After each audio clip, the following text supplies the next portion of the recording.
नमस्कार दोस्तों। आइए सुनते हैं रस्किन बॉन्ड की ये कहानी 40 भाइयों की पहाड़ी कश्मीरी लोक कथा। कई साल पहले कश्मीर की ऊंची पहाड़ियों में एक धनी किसान रहता था जिसका नाम द्रूस था। हालांकि उसके पास बहुत सारी भेड़ें और मवेशी थे, लेकिन वह और उसकी पत्नी दोनों दुखी रहते थे क्योंकि उनके विवाह के बाद से बच्चे नहीं हुए थे। उनकी प्रार्थनाएं, संतों, पीरों और साधुओं की प्रार्थनाएं सब बेकार चली गई थी। उनका कोई परिणाम नहीं निकला था। एक दिन सफर से थका हुआ एक पीर गांव में से होकर गुजरा। वह श्रीनगर में बागों और मेवे के उद्यानों के बीच आराम करने के रास्ते में था। जब वह द्रूस के टेंट के पास से गुजर रहा था, पीर ने आवाज लगाई, अल्लाह के नाम पर अपनी खैरात मुझे दे दो। मेरे पास न तो गोश्त है, न ही रोटी का टुकड़ा है। लेकिन द्रूस ने जवाब दिया, मैं अपनी जिंदगी के हर दिन दयालु रहा हूं, लेकिन अभी तक मुझे एक बेटे का वरदान नहीं मिला है, इसलिए मैं तुम्हें कुछ भी नहीं दूंगा। जिसे जन्नत ने मना कर दिया, उसे कौन मंजूर कर सकता है? पीर ने निढाल होते हुए कहा और दूसरे टेंट की तरफ चल दिया। लेकिन पीर का युवा शिष्य जो पीछे से आ रहा था ने आश्वस्त होकर अनुभव किया कि उसके पास दुखी दंपत्ति को संतुष्ट करने की शक्ति थी। उसने 40 कंकर इकट्ठे करके बिना बच्चे वाली स्त्री की गोद में रख दिए और उसे आशीर्वाद दिया। निर्धारित समय पर उस स्त्री ने पूरे 40 बेटों को जन्म दिया, सबको एक ही समय में। द्रूस बहुत परेशान और चिंतित हो गया। उसे विश्वास हो गया कि वह इतने सारे बच्चों को नहीं पाल सकेगा। हम 40 बच्चों के लिए रोटी नहीं जुटा सकते, वह अपनी पत्नी से बोला।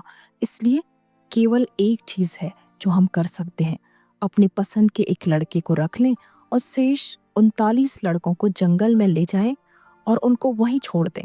हमारी कठिन परिस्थिति से निकलने का और कोई दूसरा रास्ता नहीं है। इसलिए एक को छोड़कर सभी बच्चे पहाड़ों पर ले जाए गए और भेड़ियों की दया पर वहीं छोड़ दिए गए। उन्हें मरने के लिए छोड़ दिया गया था। लेकिन एक दिन पहाड़ियों में अपनी भेड़ों के झुंड को चराते हुए एक गडरिये को एक हिरण का खास व्यवहार उन चट्टानों और बोल्डरों की तरफ ले गया जिन्होंने एक कंदरा का मुख बंद कर रखा था। वहां उसने पाया कि बहुत बड़ी संख्या में बच्चे जंगली ट्यूलिपों के बीच में खेलते हुए इधर से उधर दौड़ रहे थे। गडरिया लड़का डर गया। ये बच्चे कौन हो सकते हैं? उसने आश्चर्य से सोचा, ये इस निर्जन स्थान में आए कहां से?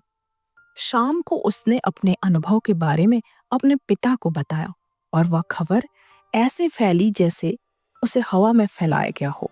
अंततः यह बात द्रूस तक भी पहुंची और फौरन समझ गया कि उस निर्जन क्षेत्र में खेलने वाले बच्चे उसके अपने थे।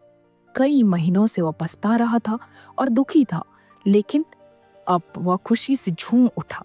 वह उस पहाड़ी की तरफ दौड़ा जहां उन्हें देखा गया था। उसने वहां देखा कि वे नन्हे नन्हे बच्चे जंगली जैतून और पिस्ता के पेड़ों के बीच छुपा छुपी खेल रहे थे। सभी बच्चे एक दूसरे से मिलते थे और बहुत सुंदर थे, लेकिन अजनबियों से शर्माते थे। जब द्रूस उनसे बोला तो वे दौड़ गए और खुद को गुफाओं में छुपा लिया। उसने एक दिन और एक रात इंतजार किया, लेकिन वे अपने छुपने के स्थान से बाहर नहीं आए और वह भारी मन से अपने घर लौट आया। उसकी पत्नी, जिसका दिल अपने खोए हुए बच्चों की चाह में दुखी हो रहा था, ने एक अन्य पीर से सलाह ली, जिसने कहा, उनके भाई को ले जाओ जिसे तुमने अपने पास रख लिया था। उसे लेकर उस पहाड़ी पर जाओ जहां वे खेलते हैं। जब वहां पहुंचो तो उसे नीचे उतार देना और खुद छुप जाना। ममता से अभिभूत माँ ने ठीक वैसा ही किया जैसा उससे कहा गया था, और सच में वही हुआ।